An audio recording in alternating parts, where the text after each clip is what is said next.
Mapagpalang araw po muli madlang listeners. Ako po muli si Miss J.A. na muling maghahandog sa inyo ng isa na namang maganda at nakakakilig na kwento na isinulat ng ating mahusay na writer na si Sweet Aga. Sana po'y magustuhan yung kwentong ito at kapulutan ng aral. Maraming salamat. Simulan na natin ang kwentuhan. Ako si Rina De Leon. O sa mata ng taong nakakakilala sa akin ay si Mrs. Villamor.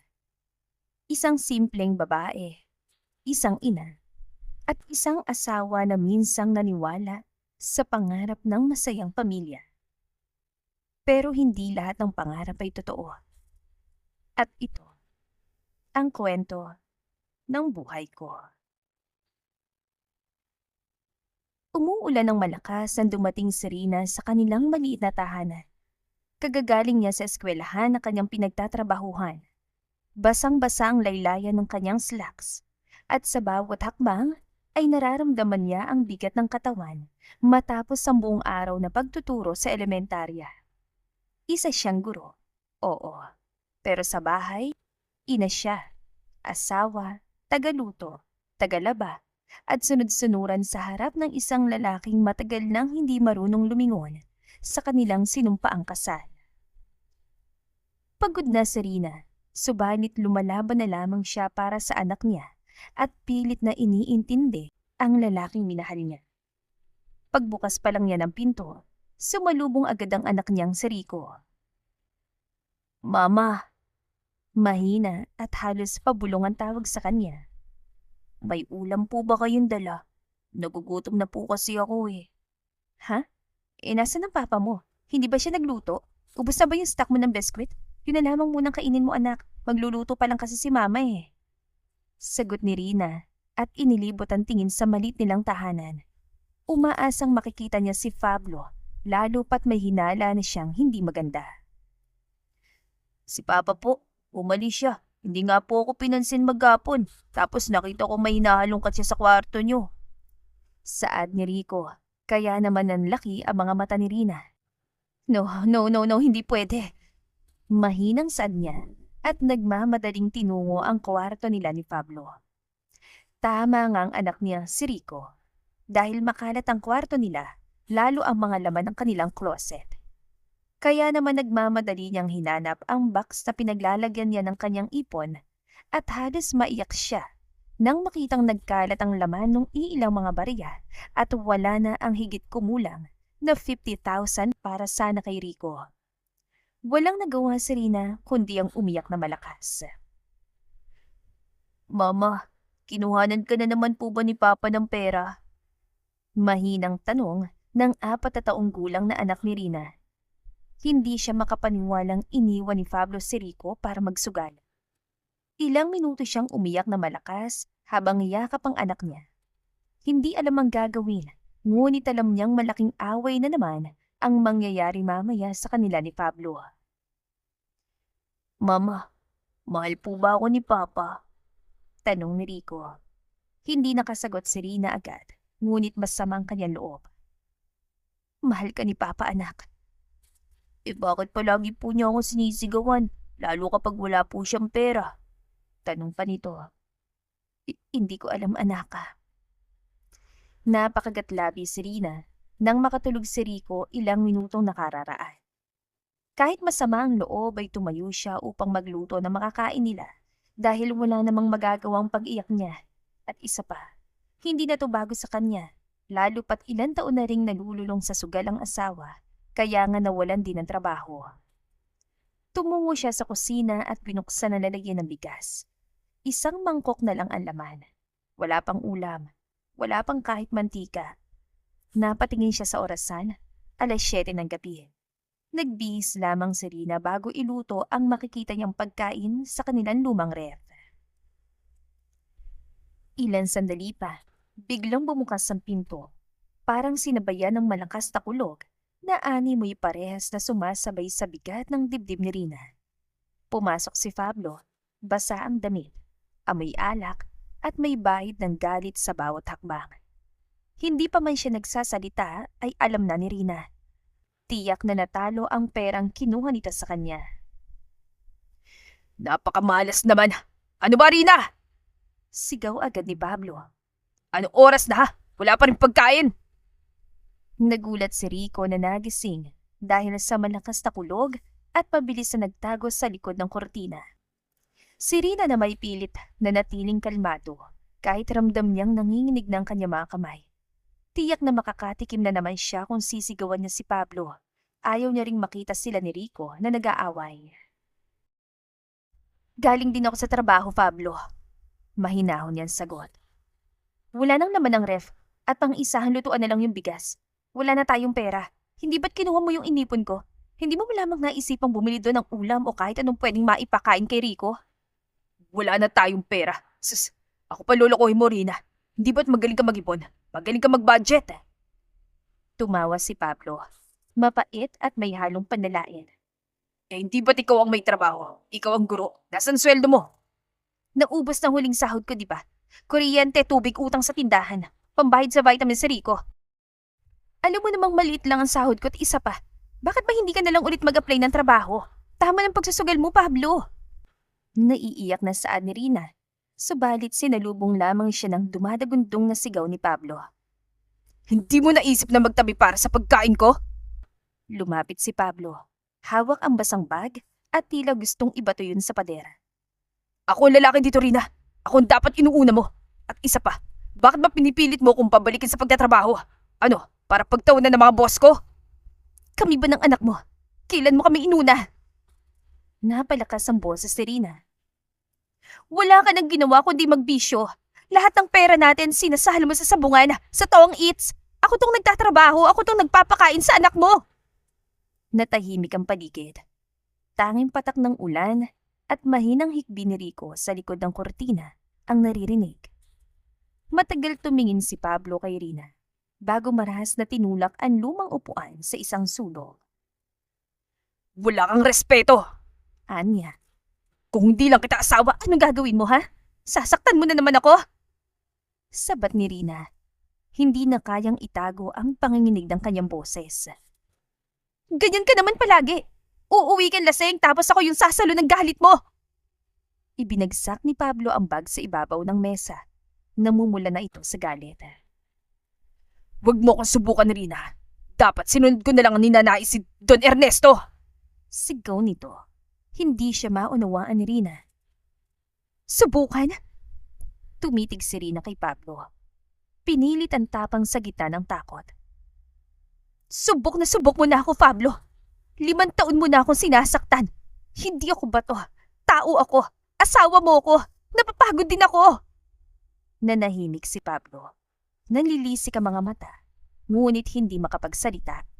Sa wakas, bigla na lamang itong lumabas ng bahay at iniwan silang mag-ina sa gitna ng takot at ulan. Lumuhod si Rina sa tabi ni Rico at niyakap ito. Pasensya ka na, anak. Bulong niya. Pasensya na kung ito yung tahanang meron tayo. Sa loob-loob niya, may piraso ng napunit. Isang paalala na hindi na ito ang buhay na kaya pa niyang tiisin habang buhay. Nais man niyang iwan si Pablo, subalit iniisip niya si Rico. Ayaw niyang matulad sa kanyang anak na may broken family. Mama, I hate Papa. He's bad. Please, let's leave him. Umiiyak na saad ng anak, kaya naman madiinan na papikit si Rina at walang nagawa kundi yakapin ng mahigpit si Rico. Ilang linggo lumipas matapos ang gabing yon. Halos hindi na umuwi si Pablo. Kung umuwi man, ay saglit lang at kadalasang amoy alak pa rin. Tahimik na lang si Rina. Piniling magpatuloy sa trabaho at mag-ipon kahit na paunti-unti. Ngunit kagabi ay halatang masayang-masayang asawa niya na akala mo dinaig pang nanalo sa loto. Hanggang isang araw, isang puting SUV ang huminto sa tapat ng kanilang bahay. Nakasuot ng itim na barong ang lalaking bumaba. May edad, tiklop ang mga kamay sa harap habang maayos na nagsalita. Rina de Leon, Villamor, kayo po ba yan? Tanong nito, kaya naman natigilan si Rina sa pagwawali sa kanilang bakuran. Po, Opo, ako nga. Sino po sila? Ako si Joaquin. Inutusan po ako ni Don Ernesto. May nais daw po siyang sabihin. Ukol sa usapan niyo raw ng asawa mong si Pablo Villamor. Saad nito. Kaya naman labis na kinabahan si Rina. Wala namang sinabi sa kanya si Pablo. Anong usapan? Tumahimik ang lalaki bago iniabot ang sobre. Pagbukas niya, isang dokumento. Kasulatan ng isang kasunduan. Nasa ilalim ang pirma ni Pablo at ang pinakamasakit, ang mga salitang dumurog sa puso ni Rina. Ang huling salita na tumatak sa isip ni Rina. Pagpapaubayan ng karapatan sa asawa ni Pablo Villamor na si Rina de Leon Villamor bilang kabayaran sa utang niya kay Ernesto de Silva III at pagtanggap ni Pablo Villamor ng 10 million pesos na makukuha lamang kung ganap ng napawalang bisang kasalinan dalawa. Nagbibiro ba kayo? Nanginginig ang boses si Rina. Ibebenta niya. Kami? Sa inyo? Hindi ko to alam. Legal ba to? Kasunduan po ito sa pagitan ni Don Ernesto de Silva at Pablo Villamor. Sagot ni Joaquin. Ngunit wag po kayong mag-alala. Wala pong balak ando na saktan kayo o gawin kayong alipin. Sa totoo lang po, nais po niya kayong kausapin ng personal. Nasa kanyang katibayan na, pirmado na ni Sir Pablo Villamor ang inyong annulment papers. Nakita ni Rina ang address sa ilalim ng papel. Isang mansyon sa Tagaytay. Ayoko. Hindi niyo ako mapapapayag. Nais niyo pa po bang may dumanak na dugo? Malamig na saad ni Joaquin. Walang nagawa si Rina kundi ang sumama dito upang personal na tanggihan ang kasunduang wala naman siyang alam. Nais niyang saktan si Pablo dahil sa kawalang hiyaan na ginawa sa kanya. Hindi niya alam kung bakit siya pumunta. Galit siya o ngunit may bahagi sa kanyang kailangang humarap. Sir, matanda ba si Don Ernesto? Tanong bigla ni Rina habang nasa mahabang biyahe sila. Pinagkatiwala niya lamang sa pinsan niya si Rico. 75 years old. Sagot ni Joaquin, kaya naman halos mapanganga sa gulat si Rina. At binili niya ako sa asawa ko. Ang asawa mo mismo nag-offer kay Don Ernesto na ikaw magiging kabayaran sa lahat ng utang niya. Mayaman si Don Ernesto at malibog. Hindi natuloy ni Joaquin ang sasabihin niya nang maunahan siya ni Rina. Ano naman ang mapapala niya sa isang may anak na? Isa pa, hindi ba siya makahanap ng malapit-lapit naman sa edad niya? Kinakabahan kasi si Rina sa posibleng gawin sa kanya ni Don Ernesto. Pagkarating niya sa mansyon, sinalubong siya ng isang butler. Sa loob ng silid, naroon ang isang lalaking higit doble sa edad niya. Suot ang mamahaling salamin, nakaupo sa isang antigong silya na animoy trono at hawak ang baston. Ikaw si Rina. Malumanay na bati ni Don Ernesto. Hindi siya nakasagot agad. Alam kong galit ka. Tama lang. Kung ako rin ang nasa kalagayan mo ganun din ang mararamdaman ko. Kung ipagkakanulo ako ng sarili kong asawa na siyang dapat po protekta sa akin. Ngunit hayaan mong ipaliwanag ko kung bakit kita binili. Binili mo ko para asawahin. Isa kang malibog na matandang kulukulubot na. May gana pa talaga maghanap ng para mo ng anak para asawahin. Apo mo na nga yata ako eh. Hindi napigilan ni Rina ang galit niya na dapat kay Pablo niya ibinubuhos. Watch your mouth, Rina! Suway ni Joaquin, subalit umiling lamang siya. Ano, Don Ernesto, magkano bang utang ni Pablo na? Kinilangan pang ako yung maibigay niya sa'yo. Kayo mga lalaki talaga, ganyan lang tingin sa aming mga babae. Tumitigas pa ba yung sandata mo para maghanap pa ng mapapangasawa? Rina, hindi ka nandito para maging alipin. Di rin para mapangasawa ko. Matanda na ako, Rina. Ang totoo, malapit na akong mamatay. Saad pa ng matanda? Well, I can see that. Mrs. Villamor! Sigaw ni Joaquin. Huwag mo nga akong tawagin Mrs. Villamor. Hindi ko na asawang walang kwentang lalaking yon. Ikaw ang napili ko dahil may pagkakautang sa akin si Pablo.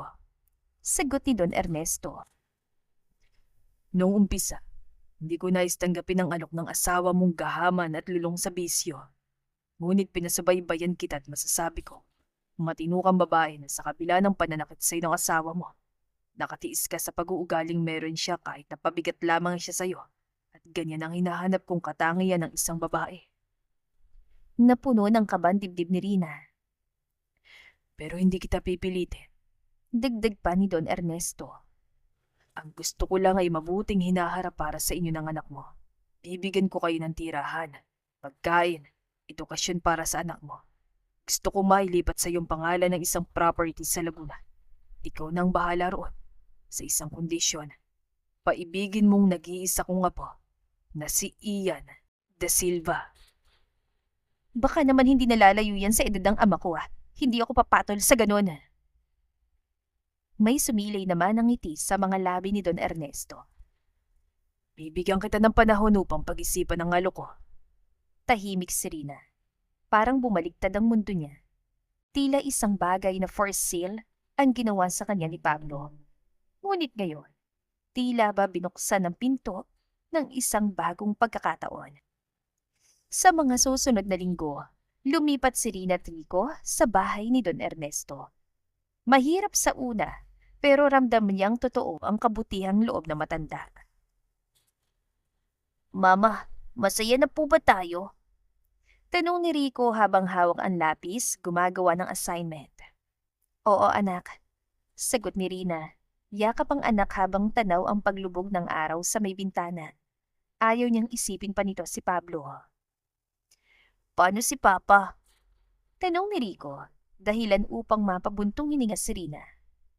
Mama, ayoko na pong bumalik sa bahay natin. Ayoko na pong makasama si Papa. Sinaktan niya po kayo. Bad siya. Bad! Gabi noon, malamig ang simoy ng hangin sa Tagaytay. Sa veranda ng mansyon, tahimik na nagkakape si Don Ernesto habang tanaw ang ilaw ng mga bahay sa malalayong burol. Pumapayag na ako, Don Ernesto. Ngunit may makondisyon ako. Mahinang saan ni Rina, dahilan upang mapangiti si Ernesto, samantalang nagpatuloy si Rina sa kanyang sinasabi. Nais ko masigurado na mapapasawalang bisang kasal namin ang hayop na yon at magiging magandang kinabukasan ng anak ko. Gagawin ko nais mo. Gagawin ko lahat upang mapaibig ang nag-iisa mong apo. Buo ng loob ni Rina. Salamat po sa lahat ng ginagawa niyo para sa amin ni Rico. Tumango sa Don Ernesto. Hindi mo kailangang magpasalamat, Rina. Para sa iyo to. Para sa anak mo.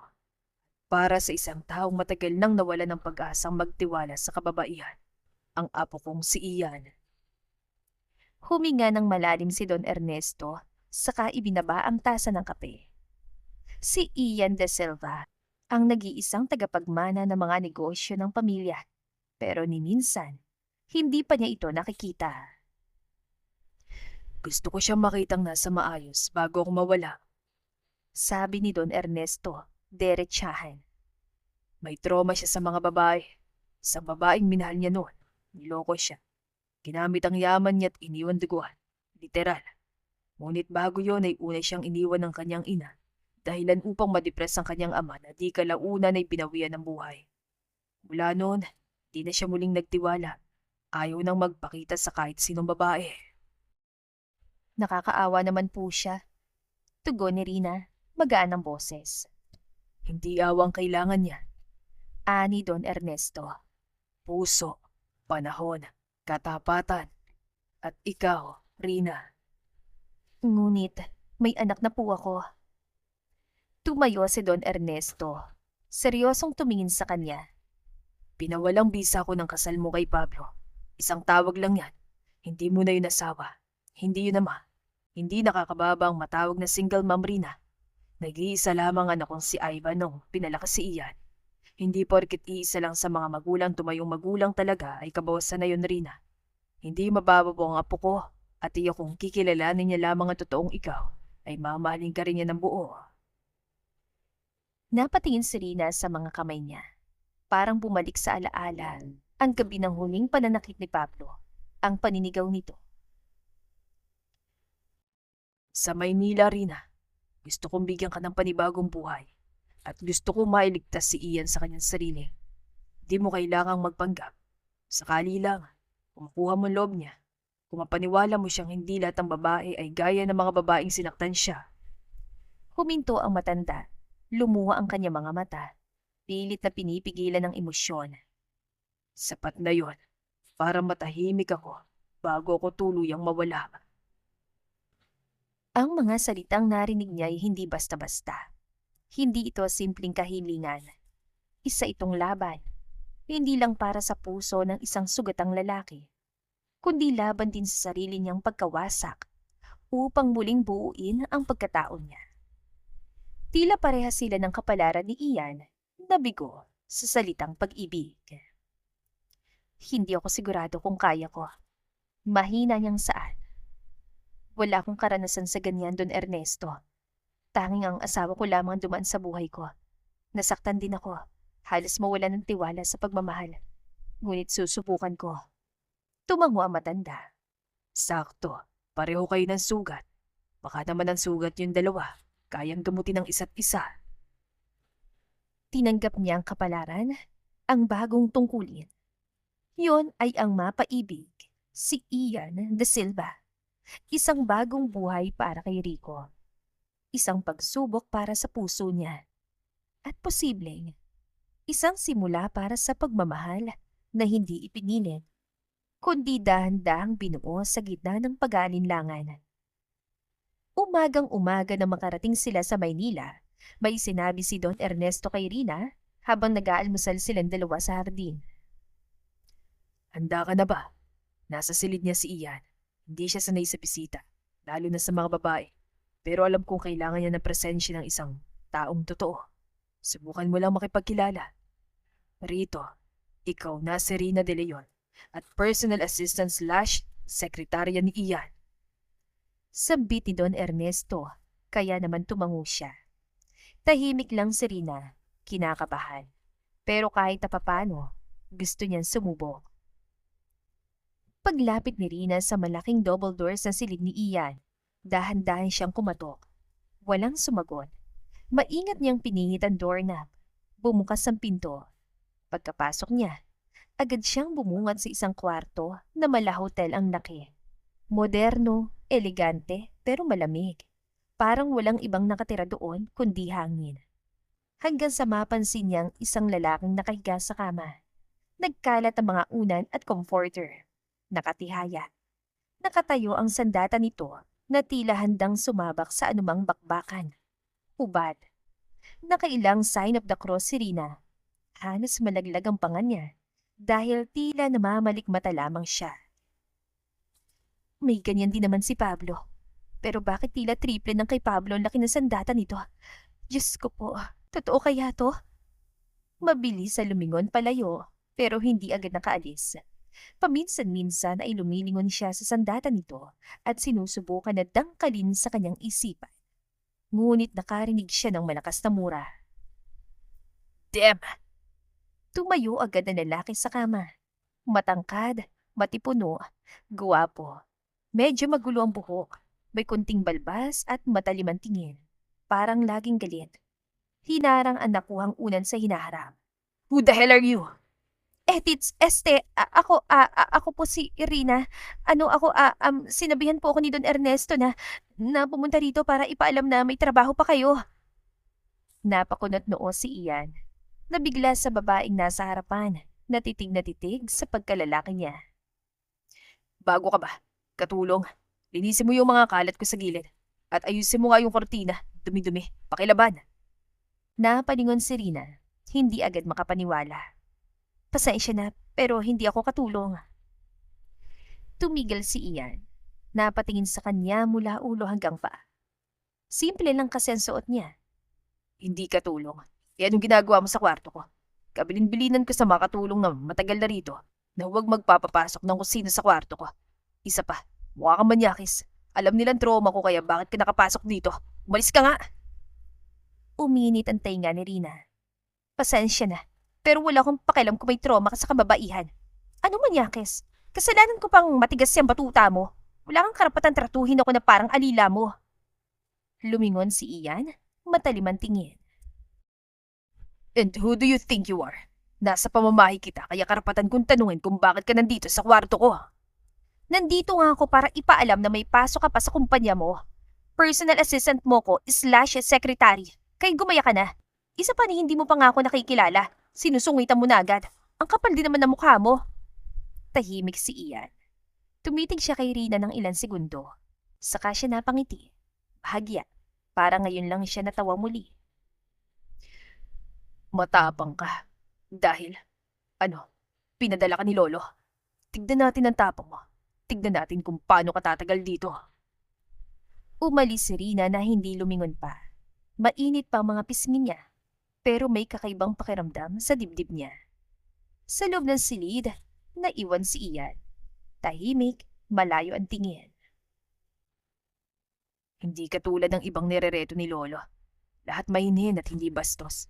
Samantalang babae kanina. Matapang. Bulong niya sa kanyang sarili. At sa labas, si Rina ay napahawak sa dibdib habang paalis. Ang yabang ng taong yun. Iyan, pwe! Pero bakit parang may sugat ang mga mata niya? Katulad ng sugat na meron ako. Unang linggo pa lang ni Rina bilang personal assistant slash secretary ni Ian ay tila isang buwang stress agad ang inabot niya. Sa bawat utos may kasamang ira. Sa bawat pahabol na trabaho may kasamang mura.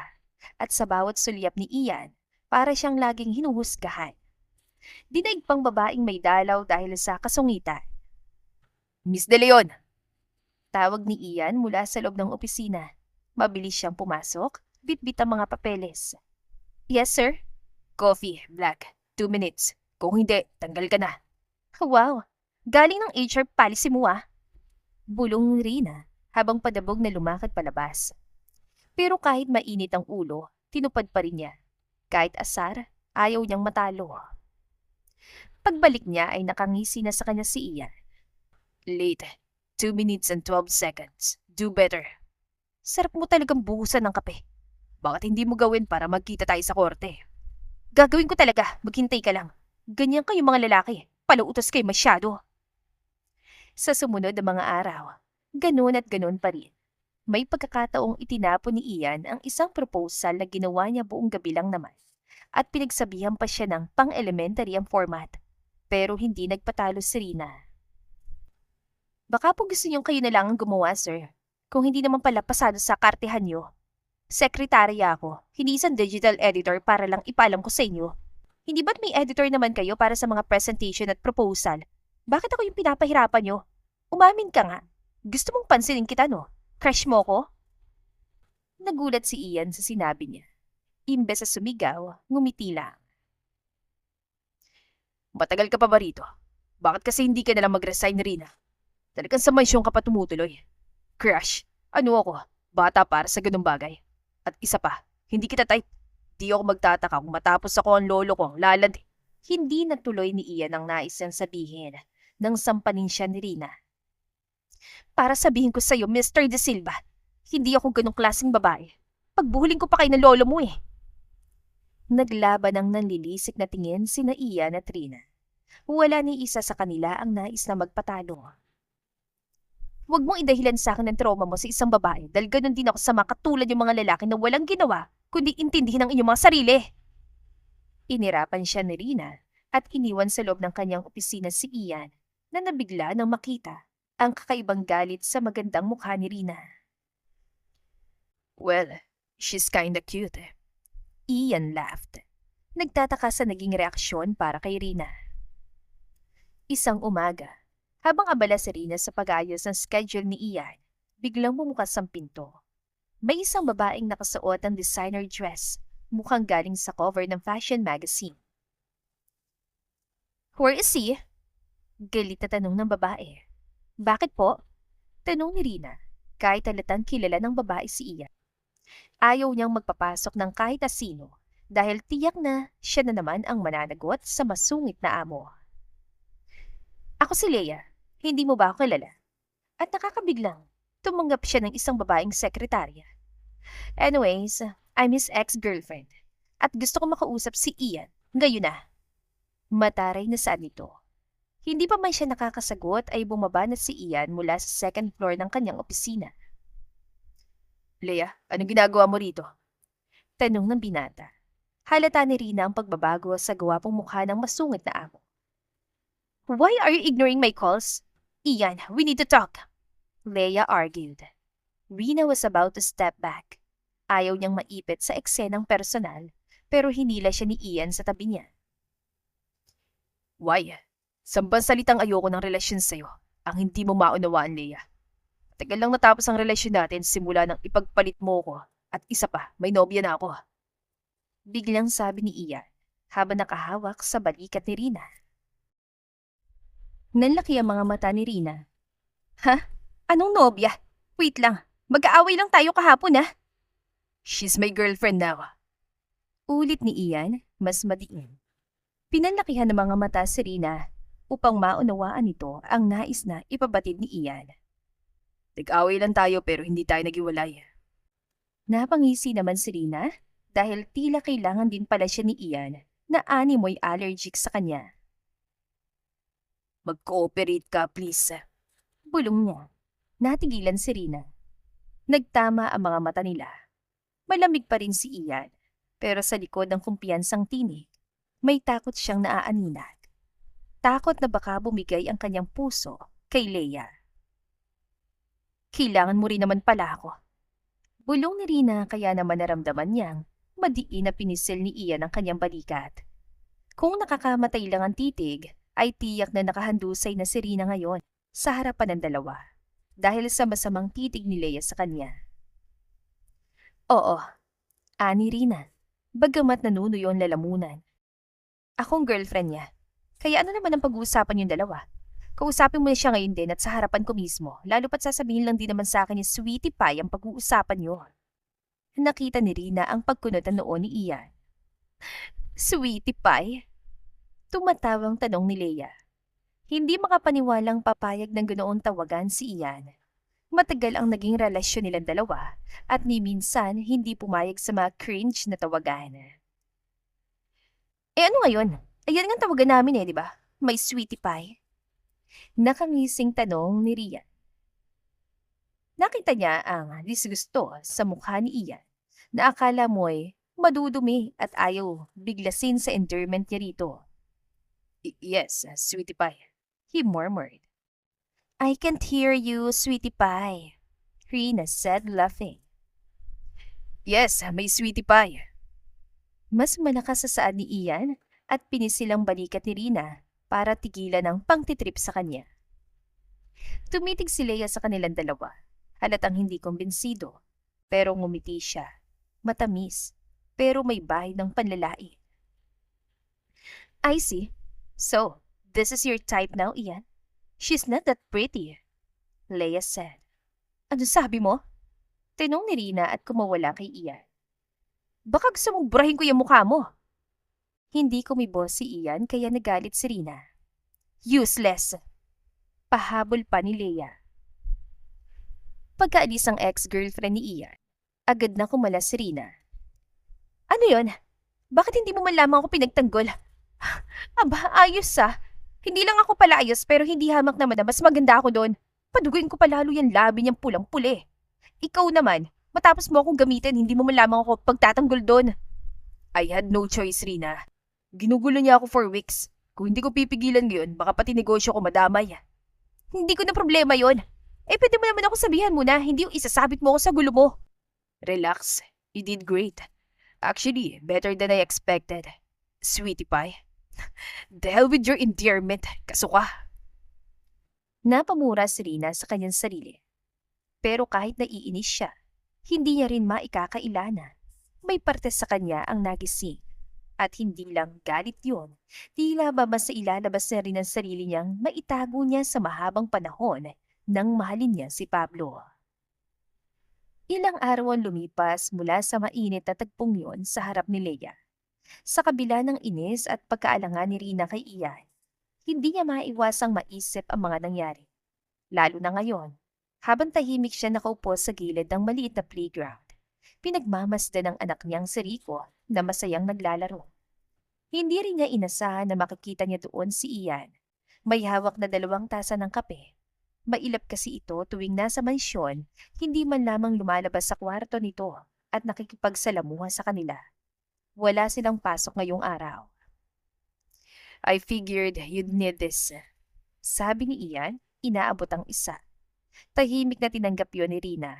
Medyo alangan pero hindi tinanggihan. Salamat. Tugon niya. Himala. Kinato ka ba ng guardian angel mo na? Magpakabait. Nakakapanibago ka naman, sweetie pie. Huwag mo na nga akong asarin, Rina.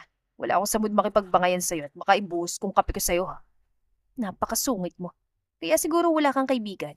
Sa ilang buwan kong pamamalagi dito, hindi ko man lamang nakita na may dumalaw sa'yo ni isang kaibigan o umalis ka ng mansyon na to para gumimik eh. Umupo si Ian sa tabi niya. Hindi agad nagsalita. Pinanood muna niya si Rico. May trauma ako, Rina. Takot ako maiwan ng kung sino. Kaya bakit pa ako kukuha ng isang kaibigan kung bandang huli mananaksak sa akin sa likuran, iiwan ako. Yan bang ginawa ni Leia sa'yo? Nakita niyang natigilan si Ian at ilang sandali pa ay gumuhit ng isang malalim na buntong hininga. Alam na agad ni Ian na ang lolo niya ang nagsabi kay Rina. Ayan na naman yung buntong hininga mo.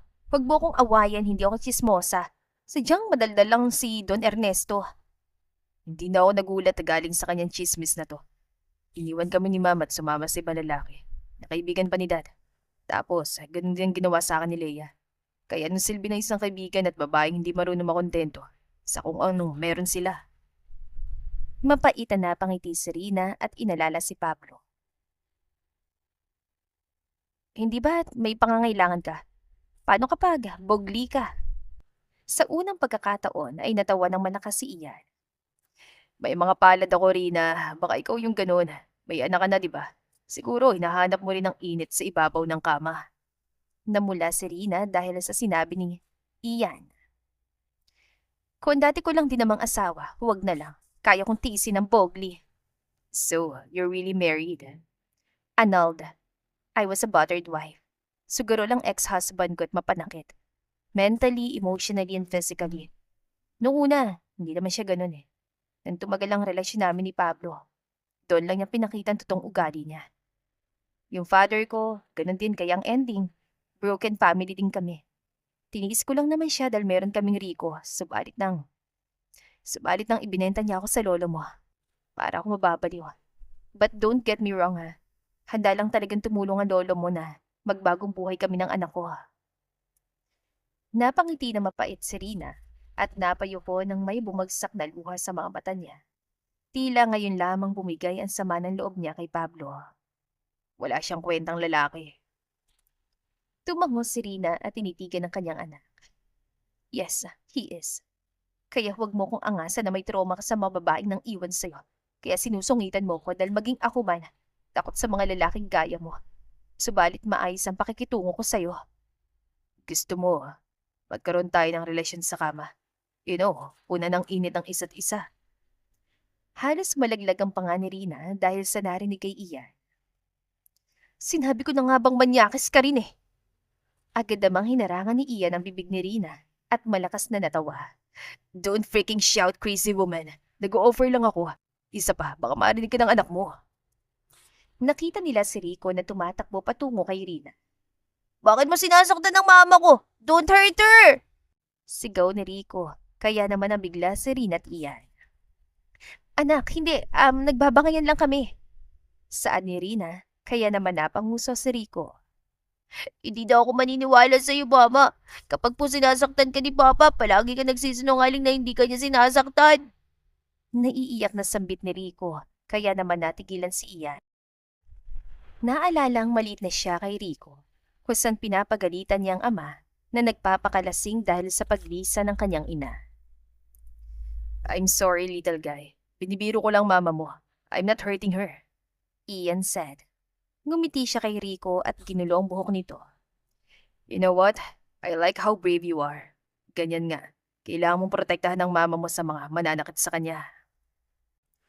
Hindi alam ni Rina, subalit tila may humaplo sa puso niya dahil tila na walang masungit na Ian at napalitan ito ng maamo at malambing na ngayon ay nakikipag-usap ng masinsinan sa anak niya na halatang nabigla din. Don't hurt my mother, okay? Inosenteng tanong nito. Hindi ko gagawin yon, little guy. I promise. Pagkaalis ni Rico upang muling maglaro, muling bumaling si Ian kay Rina. He's a great kid. Matalino, masayahin. You raised him well. Hindi makatingin si Rina agad. Salamat. Mahina niyang sagot. Tahimik na sandali hanggang sa muling magsalita si Ian. Anong nangyari sa inyo ni Pablo? Tanong niya. Hindi pilit, kundi tila nauunawaan ang nakaraan niya. Napabuntong hininga si Rina. Parang tinatanggal ang matagal ng kinimkim. Matagal ko siyang minahal, pero hindi niya ako pinili. Katulad nga ng sinabi ko sa iyo kanina, na mapanakit siya. Hindi niya kayang panindigan ang pagiging haliki sa tahanan namin. Sa una, akala ko, kaya kong intindihin. Pero habang tumatagal, unti-unti ko nakikita na hindi ko kailangang ipagsiksikan ng sarili ko sa taong walang balak manatili at mahalin kami ni Rico ng buo. Tahimik si Ian. Ramdam niyang hindi madali yon para kay Rina. Pero pinili mo maging matatag. Mahal mo pa ba siya? Hindi na. Sigurado ako doon at wala naman akong choice. Sagot ni Rina, pilit ang ngiti. Pero alam mo, kung may natutunan ako, mas mabuti na mag-isa kaysa sa maling tao. Mas mabuti nang buo ako para sa anak ko, kahit hindi buo yung pamilya namin. Napatingin si Ian sa kanya, at sa sandaling yon, parang may nabasag sa malamig na loob niya. Tila natibag ang kung anong pader sa puso ni Ian. Then, let me help you too. Katulad ng pagtulong mo sa akin na lubayan ako ni Leia. Oras na bumalik si Pablo, sabi mong masaya ka na sa akin. At subukan nating punan ng init ang isa't isa. Yun ay kung gusto mo lang naman. Sa mga lumipas sa mga araw, ay wala namang pagbabago sa kanilang dalawa ni Ian. Mas naging mapang-asar lamang si Rina, lalo pat alam na niya kung saan naiinis ang binata. Sweetie Pie, ito yung schedule mo. Mamayang 2:00 ang meeting mo kay Mr. Ching. Saad ni Rina at pinigilan ng matawa nang makita niyang pangangasim sa mukha ni Ian.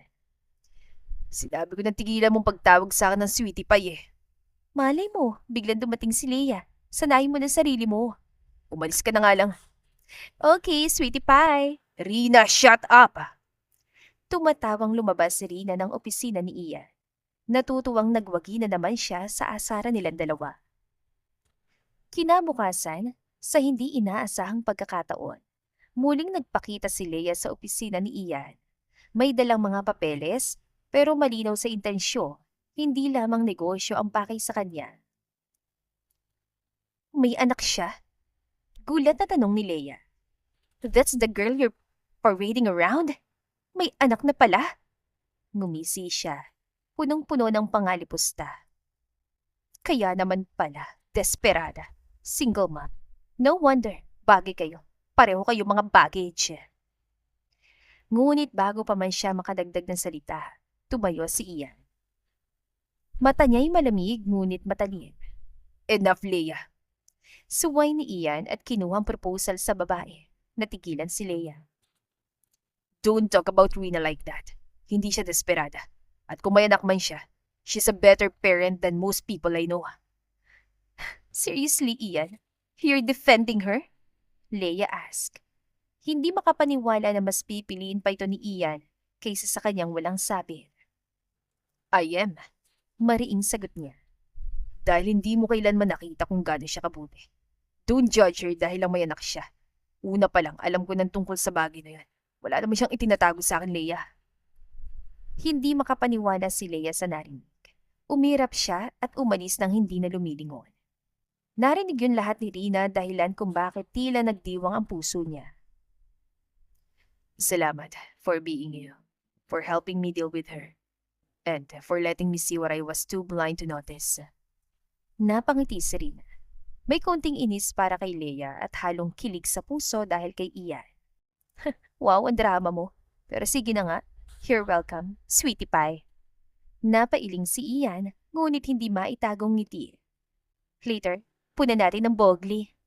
Dagdag pa ni Rina nangaasar. Especially that. Tugon ni Ian. Sabay hawak sa kamay niya. Let's do it. At sa likod ng mga biro, unti-unting may nabubuong bago. Isang bagong simula sa kanilang dalawa. Pakiramdam ni Rina ay malapit na niyang makuha ang pag-ibig ni Ian. Kinagabihan nang mapansing tulog ng lahat ng tao sa mansyon, maliban sa kanila, ay mainit pang hangin sa kanilang pagitan. Parehas na kinakabahan pero nais na subukan, lalo pat parehas naman silang malayang dalawa. Mga matay nag-uusap bago pa man muling magtagpo ang kanilang mga labi. Unay banayad, tikom, tila naglalambi. Ngunit sa bawat halik, lumalalim ang pagnanasa. Hinayaan nilang mapawi ang mga alinlangan. Umamin ka na kasi, type mo rin talaga ako. Biro ni Rina kaya naman natawa si Ian. Hindi kalaunan ay natigilan si Rina at napansin yun ni Ian. What? Are you okay? Ian asked. Hindi niya alam kung bakit biglang dinaga ang puso niya dahil sa pagiging tahimik ni Rina. Pwede mo akong prangkahin, Ian. Sa tingin mo ba, malandi ako? Nagagawa ko pang piliing makipagtalik sa'yo kahit nahiwalay ako sa asawa. Sa tingin mo, wala nang seseryoso sa aking lalaki? What do you mean? Alam mo ba yung lumalabas sa bibig mo? Sino nagsabi na nakakababa ng pagkatao ang babaeng may anak na at hiwalay sa asawa? Wala akong pakialam doon, Rina. Sinasabi mo lang yan kasi gusto mo akong makipagtalik sa'yo. Rina, kahit hindi naman tayo magtalik ngayon, hindi magbabagong tingin ko sa'yo. Isang responsabling ina, iba sa mga babaeng dumaan sa buhay ko. Hindi alam ni Rina, subalit, sinunggaban niyang labi ni Ian. Naging mapusok ang kanilang paghahalikan na di kalaunan ay nauwi sa matinding pagtatalik. Nang magising kinabukasan, magkatabi pa rin sila. Walang nagsalita agad. Ngunit hindi ito awkward na katahimikan. Pagkus sa isang uri ng katahimikang puno ng kapayapaan. Good morning. Bulong ni Ian, habang nakabaon ang mukha ni Rina sa kanyang leeg. Tila ba normal lang magising sa umaga na magkatabi sila ni Rina? Good morning, sweetie pie. Tugon ni Rina, sabay ngiti. Payapa at nang-aasar. Come on, stop calling me sweetie pie. Natatawang saad ni Ian, kaya naman napanguso si Rina at tumingin kay Ian. You're a monster. Kung hindi pa kita sisipain kagabi, hindi mo tatantanan ang pagpapapak sa akin. I'm sorry. Ilang taon na rin ang huli ako nakipagtalik. Nasaktan ba kita? Natigilan si Rina dahil sa tanong ni Ian. May pag-aalala kang mahihimigan sa boses ni Ian. Hindi makapaniwalang may mga lalaki pa palang katulad nito ang tatanggap sa mga katulad niyang single mom. Crush mo na ako, no? Tumawa ng malakas si Rina nang dakmain ni Ian ang isang bundok niya at pinisilyon. Shut up, babe! Nagtagpong kanilang mga mata na di kalaunan ay ang mga labi nilang dalawa. Wala nang alinlangan. Wala na ang takot. Hindi nagtagal. Napansin ng ilang katrabaho ang pagbabago sa pakikitungo ni na Ian at Rina. Mas may senseridad, mas may init. Palaging may lagkit ang titig sa isa't isa. Hindi na lang basta trabaho ang dahilan ng mga sulyap at ngiti nila sa isa't isa. Pansin niyo ni Don Ernesto, lalo sa hapagkainan, na tila hangin siya sa tatlo. Masyadong malapit si Ian kay Rico na kahit na pagod na uuwi ng trabaho ay may oras pa rin para sa anak ni Rina. Alam kong may special sa pagitan ninyong dalawa. Ani Don Ernesto isang hapon habang kausap si Ian sa kanyang opisina. Wala po kaming intensyong itago, pero hindi rin po namin gustong ipagsigawan lalo pat. Di pa rin naman namin ni Rina na pag-uusapan kung ano na ba kami. Sumasabay lamang kami sa Aguslo. Gusto lang po naming malaman muna kung saan kami patutungo. Paliwanag ni Ian habang abala sa harapan ng kanyang MacBook. Tumango si Don Ernesto. Bihirang lalaking kaya pa ring tumayo sa gitna ng mapanghusgang mundo, Ian. At mas bihirang babaeng tulad ni Rina. May tapang at pusong kayang magmahal muli. You're lucky to have each other. Don't waste it. Huwag mo hayaan na lumaki si Rico na hindi alam ang pagmamahal ng isang ama. Sa paglipas sa mga linggo, mas naging malinaw para kay Rina na ang damdamin ni Ian ay totoo. Hindi ito awa. Hindi ito paghangala. Mahal siya nito. Hindi lamang bilang ina, kundi bilang siya. At higit sa lahat, tanggap ni Ian ang anak niyang si Rico. Hindi na rin mapagkakaila ni Rina ang nararamdaman para sa binata. Tuwing weekends, lumalabas silang tatlo. Sa parke, sa zoo, sa simpleng fast food, at sa bawat tawa ni Rico, sa bawat pag-akay ni Ian, napupuno ang puso ni Rina. Mas nakilala ni Rina si Ian. Hindi na nagkukubli at palukulong lamang sa kanyang kwarto. Mabuting tao si Ian kahit na may pagkasuplado talaga sa kahit na sinong babae, maliban sa kanya. At isa pang napansin ni Rina ay ang pagiging mahilig nito sa pakikipagtalik. Sanay talagang hindi natutulog ng may saplot at palaging nais na magpalambing sa kanya. Rian, come here. Madiin na napapikit si Rina nang marinig niya ang malambing na tawag ni Ian sa kanya. Alam na niya agad ang nais ito. Hindi pwede, Ian. Katatapos lang nating mag-lunch. Nasa office pa tayo. Nakita niyang pag-irap nito sa hangin. Pinapalapit lang kita. Masama bang yakapin ka? Pinaning kita ni Rina ng mga mata si Ian. Alam ko na yung mga galawan mong ganyan, sweetie pie. Kung saan na naman mapupuntang kamay mo hanggang sa nakapasok na sa loob ng underwear ko. Nakita niyang namulang pisngi ni Ian. Gusto lang kitang yakapin. Promise, hindi tayo mapupunta kung saan. Hindi ako naniniwala sa'yo. Sinabi mo niyan sa akin pero ang ending, nauwi ako sa paghiga sa mesa mo. Dahilan kung bakit nasira yung MacBook mo kasi nalaglag. Natawa naman si Ian, lalo pat naalala niya mga pagkakataon na may nangyayari sa kanila ni Rina rito sa opisina niya. Akala niya ipanay masasaya na lamang ang mangyayari sa kanila. Subalit, hindi maiiwasan ang pagsubok. Muli na namang nagparamdam si Leia. Minsan sa parking lot, habang hinihintay si Ian si Rina, subalit nang dumating ito at aalis sa dapat sila, ay dumating si Leia. Hindi pa huli ang lahat, Ian. Ani Leia, may pagkamanipulan tono, pero matatag si Ian. Tapos na tayo, Leia. Di mo kailan minahal ang buong ako. Paano ko papaniwala ang kaya mong mahalin ng mga taong mahalaga sa akin ngayon? Tahimik si Rina habang nakasandal sa kotse. Ngunit ramdam ni Leia ang pagkapanalo nito. Ramdam din ni Rina ang isang bagay. Sa wakas, hindi na siya kailangang lumaban mag-isa. Tila ayaw na rin ni Ian ng iba maliban sa kanya. Tapos mo na bang kausapin ang nobyo ko? Uuwi na kami. Mataray na saad ni Rina. Hindi rin mawari na tila ba nagkakatotoo na ang pagpapanggap nila ni Ian bilang magkarelasyon. Sa ilalim ng gabi, habang tahimik silang magkatabi sa sofa, yakap ni Ian si Rina at ang anak nitong si Rico na natutulog na sa kanilang pagitan. Rina, paano kung totohanin na lang natin? Tanong ni Ian kaya naman natigilan si Rina. Tila may paru-parong nagliparan sa kanya mga tiyan dahil sa sinabi ni Ian. Halos mag-iisang taon na rin simula nang guluhin mong nananahimik kong buhay. Sa tingin ko, handa na ako magbukas ng panibagong kabanata ng buhay ko. Kasama kay ni Rico. Ian, sigurado ka ba? Kinakabahan si Rina na baka magbago ang desisyon ni Ian. Bigla nitong na-realize na hindi pala siya worth it mahalin dahil may sabit na siya. Rina, ilang buwan ko nang pinag-iisipan to at malinaw ang desisyon kong piliin na bumuo ng pamilya kasama ka. Kayo ni Rico. I promise, I will be better version of myself. I will love him as much as I love you. Sigurado ka ba?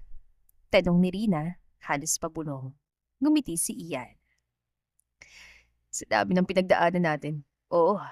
Dahil kahit saan man tayo dinala ng mundo, ikaw pa rin ang gusto kong sabayan sa bawat pagsikat at paglubog ng araw, Rina. Nakakagulat lang na mas pipiliin mo pang babaeng may sabit kaysa sa babaeng minsan mo nang inibig. Tila ngayon lamang napagtanto ni Rina ang insecurities niya. Ang pagkukumpara ng sarili kay Leia na di hamak na pakiramdam niyang mas deserving para kay Ian. Rina, you're perfect. Bakit hindi mo makita yon? Kailan ko pa hindi pinadama na tanggap kita at si Rico? Napahikbi si Rina at niyakap si Ian. Bakit kasi ngayon ka lamang nagpakita sa akin? Bakit kasi palagi ka nagmumukmuk sa kwarto mo? Hindi sana ako nagtagal sa lalaking walang ibang ginawa, kundi saktan ako. E di sana maaga mo ko nakuha kay Pablo. Mahigpit na nagyakapan si Rina at Ian na animoy wala ng pagsubok ang dadating sa kanilang dalawa. Pangako, magiging mabuti akong nobyo at ama-amahan kay Rico. Alam kong hindi ako ang totoong ama niya. But I will do better. Hinawakan ni Rina sa pisngi si Ian at madiin na hinalikan sa labi. Mahal kita, Ian. Madamdaming saad ni Rina. Umaasang ito na nga ang pinagdarasal niyang magandang wakas para sa kanilang tatlo. Parehas na masaya mga pusong tila nahanap na ang totoong nagmamay-ari nito. Subalit parating pa lamang pala ang malakas na bagyo, ang bangungot ni Rina. Tahimik ang gabi. Tila walang anumang bagay ang maaaring gumambala sa katahimikang natagpuan ni na Ian, Rina at Rico. Ngunit ang mga mata ng langit, bagaman walang ulap, ay tila nakikiramdam sa paparating na unos. Pagkababa nila mula sa sasakyan sa harap ng mansyon ng mga De Silva, may naramdaman agad si Rina. Isang uri ng kilabot na gumapang sa kanyang likod. Iyan, bulong niya. May tao. At bago pa man makagalaw si Ian, isang boses ang bumasag sa katahimikan. Kumusta, Rina? Ang ganda mo pa rin. Gaya ng huling beses na nakita tayo. Mahinang sambit ni Pablo habang nakatitig sa kamay ni Ian na nakapulupot sa bewang ni Rina. Tumigil sa paglalakad si Rina. Napatitig siya sa lalaking hindi niya inaakalang muling magpapakita. Ang lalaking dahilan ng kanyang mga pilit ng ngiti, ng bawat sakit na nilimot niya, at bawat pananakit itong ibinaon niya sa kung saan upang makapagsimula muli siya. Iyan, halika na sa loob. Hintay na lang natin si Kuya Gabona, buksan ang gate. Natatakot ang saan ni Rina. Ayaw niyang kausapin si Pablo. Babe, who's he? Tinong ni Ian at malamig na nakatitig kay Pablo. May ideya na siya kung sino, pero nais niyang magmula yon kay Rina. Ian, siya si Pablo. Mahinang sambit ni Rina, ngunit nanatiling alerto si Ian. Nakatayo sa tabi niya na tila isang bantay. Anong kailangan mo? Tanong niya, mariin ang tono. Bakit asa pamamahi kita ng ganitong oras? Ngumise si Pablo. Ang uri ng ngiting may masamang balak. Hindi ba dapat ako yung nagtatanong yan? Bakit kung makaligkis ka sa asawa ko, akala mo pag-aari mo siya? Naramdaman ni Rina ang pagdiin ng hawak ni Ian sa bewang niya. Senyales na nagpipigil ito ng galit. Asawa mo, hiwalay na kayo, di ba? Hindi nagpapatalong tanong ni Ian at madiin na napapikit. Man, bago pa kita ipakaladkad sa mga gwardiya ng subdivision, umalis ka na. Gusto ko lang sabihin sa'yo yung totoo, para malaman mo ang babaeng minamahal mo. Pinili lang. Isa pa, sa akin yun eh. Nang iinsultong sambit ni Pablo. Hindi naman yon nagustuhan ni Ian. Nang balak niyang sagutin si Pablo, ay humarang si Rina sa kanya. Nangungusap ang maganda nitong mga mata. Kahit selos si Ian, ay pinakalma niyang kanyang sarili. Tama na, Pablo. Tigilan mo na ako. Malamig na saad naman ni Rina sa dating asawa. Hindi mo ba sasabihin sa kanya na narinig ko mismo si Don Ernesto at si Joaquin habang pinag-uusapan ka? Paibigin mo si Ian. Sabi ni Don Ernesto, papaguhin kong buhay niya basta't mapasunod niya si Ian. Dagdag pa niya, bayad ka, Rina. Isa kang investment. Pinilit niya akong pirma ng kontrata dahil nais niyang ikaw ang magpaibig sa apo niya. Ano? Ikaw ang apo ni Don Ernesto, hindi ba? Ngayon, mukhang nasa isang romantic relationship kayo ng asawa ko. Natatawang saad ni Pablo, kaya naman naikuyom ni Rina ang kamaon niya. Ipinagbili mo ko kay Don Ernesto. Binenta mo ko dahil may malaki kang pagkakautang, kaya ano pang pinunta mo rito? Para guluhin ang buhay ko? Sigaw ni Rina, samantalang tahimik lamang si Ian. Unti-unting nilalamon ng sakit ang dibdib niya. Asawa kita, Rina. Dala mo anak ko. Ano sa tingin mo? Ipapaubaya ko si Rico ng ganun lamang sa'yo? Tanong ni Pablo at tumawa na para bang nababaliw na. Naipatalo niya ang perang ipinambayad ni Don Ernesto sa kanya. Walang isang ibang matutuluyan. Go. Pumasok ka na sa loob ng kotse. Malamig na saad ni Ian nang makita nila si Kuya Gabo. na handa nang buksan ang gate para sa kanila. Iyan, Hindi natuloy ni Rina ang nais niyang sabihin nang maunahan siya ni Pablo. Ano pa bang ipapaliwanag mo? Malaki na yung apo ni Don Ernesto. Kaya niyang magtanong sa lolo niya tungkol sa plano niyong paikutin siya. Tawag mo si Rico, uwi na tayo. Madiing saan ni Pablo, pero napahikbi si Rina at humawak sa braso si Ian. Iyan, please, magpapaliwanag ako. Umiiyak na saad niya at umaasang bibigyan siya ng pagkakataon ni Ian na makapagpaliwanag. Tumigil sa paghinga si Ian. Tumingin siya kay Rina, naghihintay ng kahit anong pagtanggi. Pumasok ka na sa kotse ko, Rina. Kanina pa ako nagtitimpi. Sa loob tayo mag-uusap. Malamig na sagot ni Ian at tumalikod na dahilan kung bakit sinubukan ni Rina na habulin siya, subalit humawak si Pablo sa kamay niya. Bakit ba napakatigas mo? Kung ayaw mo rin man palang ibalik si Rina Trico sa akin, bili mo na lamang din ang anak ko. Sigaw ni Pablo sa kanya at bago pa makapagsalita na si Rina, ay biglaan na lamang humandusay sa sahig si Pablo dahil sa pagkakasuntok ni Ian sa kanya. Kanina pa ako nagtitimpi sa'yo. Ikaw tong nagbenta sa kanya sa mga De Silva at ngayon naman ay gagawin mo kay Rico. Hindi nila deserve ang lalaking katulad mo. Dapat lang na mawalay sa'yo si Rina Trico dahil wala kang kwentang lalaki. Galit na saad ni Ian at hinawakan ng nanginginig na kamay ni Rina at buong suyong inilayo kay Pablo. Rina, Tila kawawang saad ni Pablo, subalit nagsalita na si Ian. wag mo nang lingunin pang lalaking unang tumalikod sa'yo, Rina. Hindi ako makakapaig na mapunta ka pa sa lalaking yan. Kahit na ano pang relasyon na meron kay ni Rina, hindi magbabagong ako pa rin ang mahal niya. Ako pa rin ang totoong ama ni Rico. Pag-aari ko silang dalawa. Sigaw ni Pablo. Kahit kailan, hindi mo yan mabubura. Ako ang ama ng anak niya. Akong una sa buhay niya. Susugod sana muli si Ian, ngunit nahawakan siya ni Rina. Tama na, Ian please, huwag kang bumaba sa antas niya. Huminga ng malalim si Ian. Umiwas sa panunokso ni Pablo. Ngunit sa kanyang mga mata, may apoy ng sakit at galit na hindi na niya kayang itago.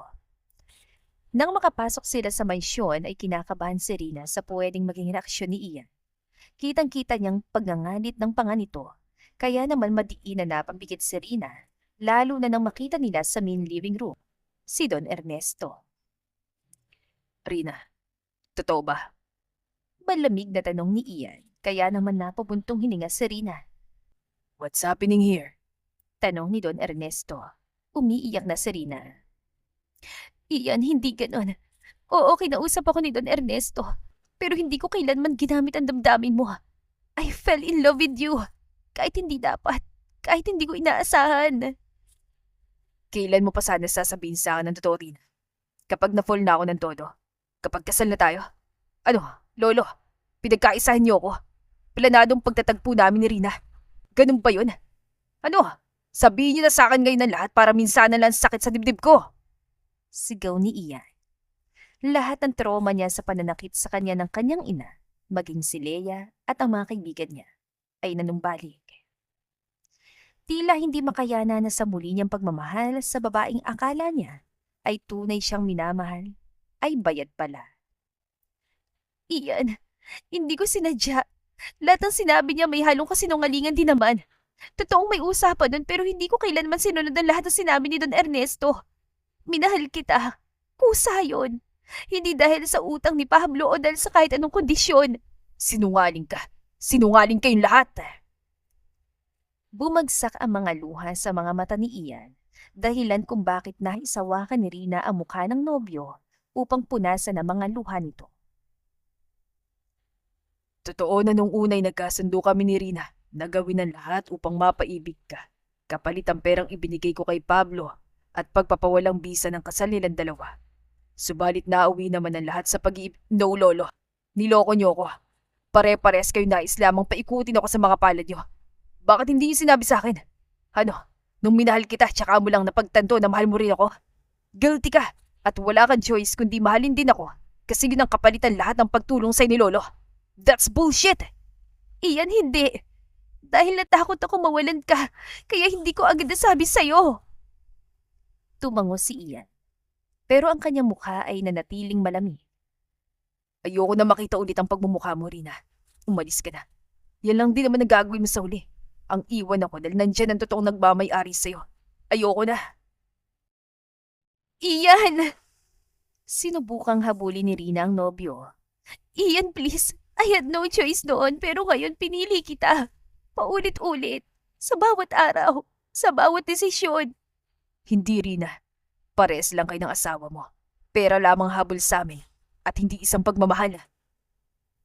Hindi siya lumingon. Umusad ang sasakyan palayo. Naiwan si Rina sa mansyon. Luhaan. Hayaan mo siya, Rina. Yan ang totoong Ian, Rina. Nagtatago kapag nasasaktan. Inilalayo ang sarili upang hindi malaman ang katotohanan. Ayaw niya makarinig ng paliwanag dahil paulit-ulit na niyang ginagawa yan kay Lea noon. Subalit paulit-ulit lamang siyang iniputan sa ulo. Hayaan mo siyang bumalik sa'yo. Dahil kung totoong mahal ka niya, uunawain niyang siyang minamahal mo ngayon. Mahina saad ni Don Ernesto. Subalit ayaw na raw niya po kaming makita ni Rico. Umiiyak na saad ni Rian at dahan-dahan na humawak sa kanyang tiyan. Senyales na may munting anghel ang unti-unting nabubuo sa kanyang sinapupunan. Sa mga sumunod na araw, hindi nagpakita si Ian. Hindi rin siya sumasagot sa mga tawag ni Rina. Pinili nitong ilubog ang sarili sa trabaho, sa mga datos, sa mga meeting. Anumang bagay para makalimutan ng lahat. Ngunit paano nga ba kakalimutan ang babaeng minahal niya ng labis-labis? Higit sa sino man dumaan sa kanyang buhay. Samantala, si Don Ernesto ay hindi mapakali. Kinausap niya si Joaquin, galit ang tinig. Akala ko ba hindi malalaman na lalaki ang totoo? Sinira mo lahat. Ipahanap mo yan si Pablo, Joaquin. Kakasuhan ko siya. Lumipas sa mga araw. Nagsimula si Rina na lambingin si Ian lalo pat nais niya magtiwala itong muli sa kanya. Sweetie Pie, nandito na yung mga list ng meetings mo sa maghapon. Nagpapanggap si Rina na hindi nasasaktan sa mga pagkakataon na tinataboy siya ni Ian. Bakit mo pa ginagawa yan? Pumalit na si Lea sa posisyon mo. Hindi na kita kailangan. Natigilan si Rina dahil sa sinabi ni Ian, pero nilabanan niyang selos na kumakain sa kanya. Lalo pat alam niyang galit lamang si Ian sa kanya. E di ibalik mo siya sa dati niyang posisyon. Ako naman talagang sekretary mo. Rina, you're fired. Ayoko nga, hindi ako pumapayag. Napahawak na lamang si Ian sa kanya noo. Hindi ka ba makaintindi? Magkano bang kailangan mo para tantanan ako at tumigil ka sa pagpapanggap na mahal mo ko, ha? Ian, mahal kita. Umiling si Ian dahil hindi siya naniniwala. Sinungaling, umalis ka na. Sakto naman pumasok si Lea, kaya naman natigilan si Rina, lalo nang umisi ang babae sa kanya. Hey babe, akala ko ba lalabas tayo ngayong umaga? Tanong ni Lea, kaya naman nasaktan si Rina. Nakita ni Ian ang reaksyon ng babaeng minamahal, kaya naman kahit nalabag sa loob niya, ay ngumiti siya kay Lea. Later, tatapusin ko lang trabaho ko, Lea. Malumanay na saad ni Ian, kaya naman nakita niya ang dahan-dahan na pagtalikod ni Rina. Lumipas pang mga linggo at kinulit siya ni Rina kahit na paulit-ulit niya itong ipagtabuyan, ngunit tulad ng isang ulap na unti-unting hinipan ng hangin. Unti-unting nawala si Rina sa paligid ni Ian. Wala nang tawag, wala nang text, wala na ang babaeng palaging sumusuyo, umaasa at lumalaban para sa relasyon nila. Pilit niyang winawakasan. At sa katahimikang yon, doon nagsimulang mangulila si Ian. Sa isang gabi ng kalagitnaan ng ulan, habang wala na siyang ibang iniisip, kundi tapusin ang mga report sa mesa, pumasok si Don Ernesto sa opisina. Hawak nito ang baston at ang mukha ay may bigat ng pagsisisi at pagkukunwari. Iyan, kailangan kita makausap. Tungkol kay Rina. Mahinang sambit ni Don Ernesto. Hindi siya tumingin agad sa lolo niya. Nagpatuloy siya sa pagtatype. Pilit na hindi pinapakitang may lungkot sa mga mata. Subalit ang kamay niya, hindi na sigurado sa mga tinatamaang letra. Nais na rin niyang umuwi sa mansyon pero hindi pa rin niya kayang makita pa si Rina at si Rico. Ayaw naman niyang masaksihan ni Rico ang pag-aaway nila ni Rina. Alam niyang grabe ng natamong trauma ng bata dahil sa mga magulang nito noon. Ayaw niyang dagdagan pa yon at maging masama ang tingin sa kanya ng bata. Wala na tayong dapat pag-usapan tungkol sa kanya, Lolo. Umalis na siya. Yun ang gusto ko, hindi ba? Wala naman na rin siya dito sa opisina. Tumango sa Don Ernesto at dahan-dahang umupo sa silya sa tapat ni Ian. Pinatalsi ko na sila ni Rico sa mansyon. Nasa isang maliit apartment na lang sila ngayon. Wala na sila sa mansyon, Ian. Umuwi ka na. Dahil yun ang sinabi mong gusto mo. Ayaw mo na sila makita. Ayaw mo nang marinig ang pangalan ni Rina, kaya pinalayas ko na. Saad ang matanda. Napakunot ang noo ni Ian at tila hindi nagustuhan ang sinabi ng kanyang lolo. Biglang napahinto si Ian sa pagtatay. Lumingon siya. Ang noo ay napakunot at ang puso tila may sumakal dahil sa nangyari. Nasa isip niyang umiiyak na mga mata ni Rina at Rico. Apartment. Kailan pa? Bakit hindi ko alam to? Kailan mo sila pinalayas? Bakit mo ginawa yun sa magina ko? Natigilan si Ian sa kanyang sinabi. Ngunit tila napaka-normal lang na sabihing mag-ina niya si Rina at Rico. Tila ba kanyang-kanyang katagang yon at wala siyang nais sa pagbigyan. Dahil wala ka ng pakialam, di ba? Dahil ayaw mo na silang tanggapin ulit dahil sa pagkakasala ni Rina. Sambit pa ng matanda. Napalunok si Ian. Tila may malamig na bagay na dumaloy sa kanyang leeg. Muling bumalik sa kanya ang imahe ni Rina. Basang-basa ng ulan, sa huling pagkakataong sinuyo siya. At si Rico na hindi na niya muling nakita mula noon. Hindi mo ba sila na-miss? Hindi ka ba nananabik sa kanila? Hindi mo ba naisip kahit isang beses na baka naghihintay pa rin si Rina sa harap ng pinto kahit malamig ang bawat tanggi mo? Mahinang tanong ng kanyang lolo na tila ba may nais na patunayan. Ako ang sinaktan niyo, Lolo. Niloko niya ako. Niloko niyo ako. Nasasaktan sa di Ian at muling naramdaman ang bigat sa kanyang dibdib. Oo nga, pero si Rina, mahal ka ng babae na yon. At ang bata, si Rico, lumalaking hinahanap ang isang amang inakala niyang pipili sa kanya kahit hindi sila magkadugo. Basta-basta mo na lamang itatapon yun. Basta matimbang ang sakit na natamo mo na dahilan kung bakit ayaw mo makita ang sugat na natamo ni Rina. Tanong pa ng matanda. Nais niyang patunayan na mahal pa ng kanyang apo si Rina, na may natitira pang pag-asa para sa dalawa. Tumayo si Don Ernesto, ngunit bago umalis, huminto siya sa gilid ni Ian at bumulong.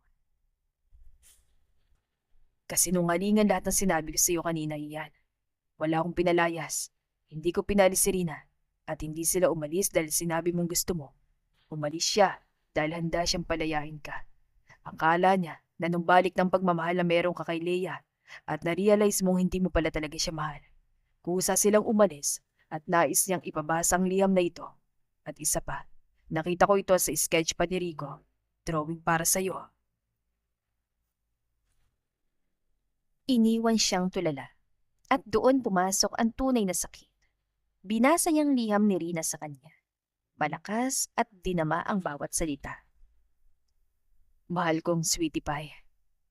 Kung binabasa mo ng liham na ito, marahil ay tuluyan mo na nga akong pinagtabo yan.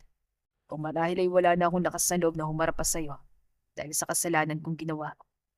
Kung totoo man yun, sana, sa pamamagitan ng mga salitang ito, ay maunawaan mo kahit kaunti ang puso ng babaeng higit pa sa sarili ang isinugal. Pero sa huli, nasuklian ng sakit. Una sa lahat, totoo lahat ang sinabi ni Pablo sa'yo. Nung una, oo, may plano. Oo, may kasunduan kami ni Don Ernesto. Ngunit hindi perang kapalit nun, Ian, kundi masaganang buhay para kay Rico. Pero bago mo ako tuluyang itulak palayo, pakinggan mo sana ang parte ko. Ian, sa larong yon, akong unang natalo, hindi ikaw. Ina ko, Ian. Nabigo sa buhay pag-aasawa. Kaya nang makakita ng oportunidad para kay Rico, ay sinunggaban ko. Hindi nauunahin ko ang aking kapakanan kaysa sa iba. At iniisip ko, bago ko sumang-ayon na oras naman na para piliin din ang sarili kong, kinalimutan ko nung pinaglaban ko ang kasal namin ni Pablo. Hindi ako nagsabi agad, hindi dahil gusto kong itago sa'yo, kundi dahil takot ako mawala ka. Takot akong pag nalaman mong totoo, ako naman ang iiwan mo. At hindi ko kakayanin yun, Ian. Kaya pinili ko manahimik. Pero mali ako. Dahil ang pananahimik ko, naging mitya rin ang pagkasira natin. Paulit-ulit kong sinasabi sa sarili ko na panahon na para isuko ka.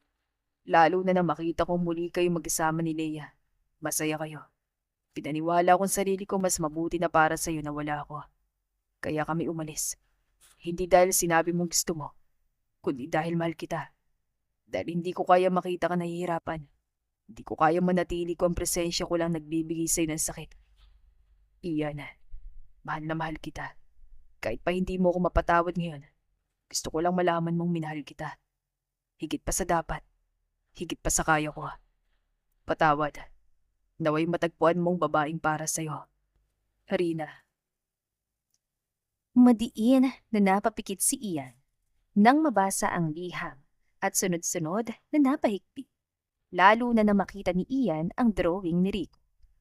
Silang tatlo ni Rina dahil may nakasulat sa itaas ng stigma ng pangalan niya at mas lalo siyang nagtaka nang may nakalagay doon na baby sister sa loob ng tiyan ni Rina.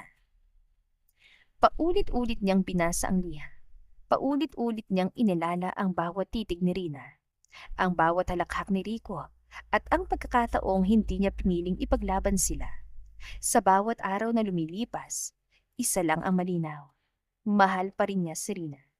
At higit pa doon, hinahanap-hanap ng puso niya ang isang batang hindi man niya kadugo, ay minahal niyang parang sariling anak. Hindi niya alam kung paano siya tatanggapin ni Rina. Maingat siyang kumatok. Mahina, kinakabahan. Parang takot mabigo muli. Ilan saglit, bumukas ang pinto. At unang sumilip si Rico na may hawak na krayola. Uncle Ian? Mahina, halos pabulong ang tanong ng bata. Tila hindi makapaniwala sa nakikita. Hindi siya nakasagot. Agad siyang napaluhod sa harap nito at yumakap na mahigpit. Miss na miss kita, anak. Patawad ko ang tagal bago ako dumating. Patawad kung iniwan kita. Kung iniwan ko kayo. Naramdaman niyang mangayak-ngiyak ang bata habang yakap siya. Sabi ni Mama, minsan kailangan daw palayain ang mahal natin. Pero nagdasal pa rin po ako. Araw-araw. Sabi ko baka po bumalik kayo. At sa likod ng pintuan, naroon si Rina. Nakapambahay lang siya. Hawak ang isang basang lampin. Pero ang mukha niya, doon pumatak ang luha ni Ian na matagal nang pinipigilan. Hindi niya akalaing ganun pa rin ang epekto sa kanya ni Rina. Ganun pa rin ang tibok ng puso niya. Mas matindi pa. Tumayo si Ian at humakbang papalapit. Kung totoo man na kailangan kitang palayain nun, Rina, ayoko na. Ayoko nang palayain ka. Binabawi ko na yung pakikipaghiwalay ko. Ayoko nang mabuhay sa mundo kung saan hindi ko kayo kasama. Mahal kita. Mahal ko si Rico. Hindi ko na kayang muling mawala kayo. Saglit na katahimikan, tila huminto ang oras. Pagod na ako, Ian. Mahinang bulong ni Rina, nanginginig ang tinig. Pagod na akong umasang babalik ka. Pagod na akong sabihan si Rico na baka bukas, baka sa makalawa, darating ka rin. Kung papayagan mo akong manatili, Rina, araw-araw kong patutunayan sa inyong dalawa na hindi na ako alis. Na sa susunod, ako nang hahawak sa kamay mo na mas mahigpit. Ako na mag-aakay kay Rico sa paaralan. Ako na magiging tahanan yung dalawa. Tumulo ang luha ni Rina. Hindi na niya kayang magsalita pa. Kung babalik ka, Ian, wag mo na kaming iwan ulit. Mahinang sambit niya. Sa pagkakataong yon, walang salitang kayang tumbasan ang yakap nilang tatlo. Isang yakap na puno ng pangako, ng bagong simula, ng pag-asa. At sa sulok ng mesa, naroon ang isang bagong guhit ni Rico. 3 stick figures na magkakahawak kamay at malaki ng tiyan ni Rina habang nakasuot ng gown. Sa itaas ng drawing, may nakasulat na mas malinaw na ngayon kaysa dati. You're pregnant, right? Ano naman kung buntis ako? Ano, bumalik ka lang dahil buntis na ako? Natawa si Ian, pero natigilan si Rina nang dahan-dahan na lumuhod si Ian. Ayoko na ulit marinig na inaangkin kayo ng kung sinong siraulo, Rina. Nandito ako para ayain ka magpakasal.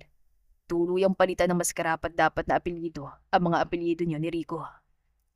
At sa dulo ng gabi, habang ang buwan ay saksi sa muling pagtatagpo ng pusong minsang napun, may musika ng katahimikan na para bang sinasabi ng langit. Minsan ang pag-ibig ay sinusubok hindi para sukuan, kundi para mas lalong patunayan. At hindi porket nabigo ka sa unang pag-ibig, ay mabibigo ka ulit sa pangalawa.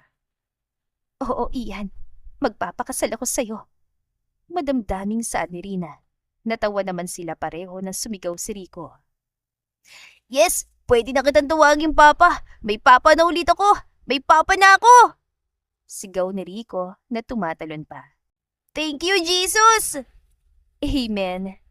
Mahinang sambit ni Rina at Ian. Pinangakong ang Panginoon ang magiging sentro ng kanilang pagmamahal upang mailayo sa anuman takot at pagkakasala. At dito na po nagtatapos ang ating kwentong pag-ibig. Maraming salamat po sa pakikinig. To God be the highest glory. Hanggang sa muli. Paalam!